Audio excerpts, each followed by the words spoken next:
Hello， 大家好，我是刘。今天做小鸡炖蘑菇。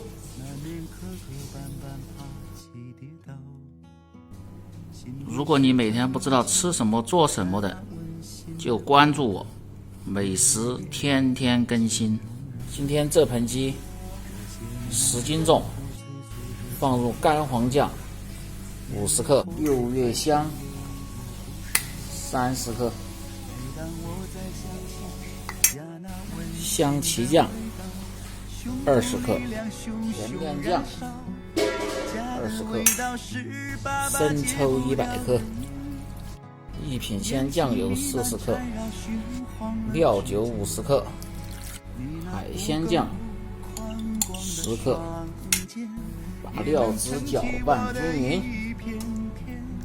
香料简单一点就行，八角、香叶、桂皮，少许的干辣椒、当归。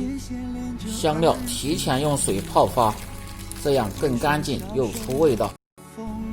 准备点葱姜蒜，先把蒜子拍破，就可以。把姜切成大块，然后拍破，葱切成葱段。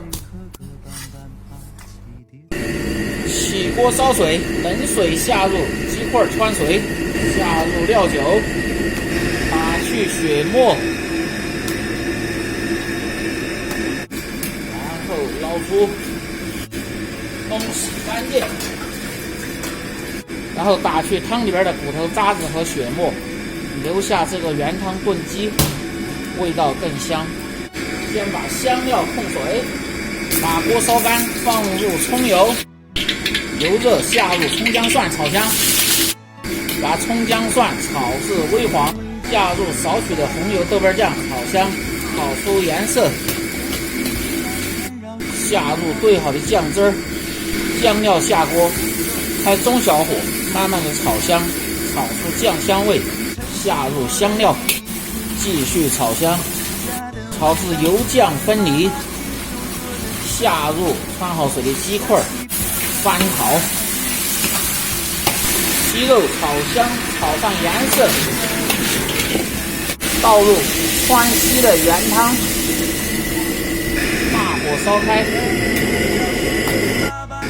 下入盐30克，胡椒粉10克，少许的白糖，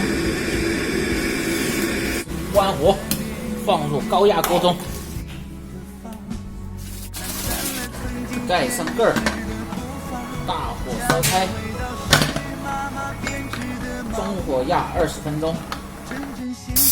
干松蘑用开水泡20分钟，清洗干净。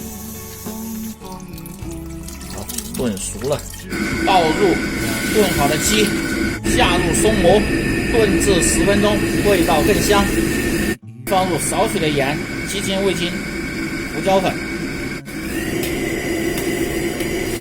好，关火，放入锅中，下边点着火炖着吃更香。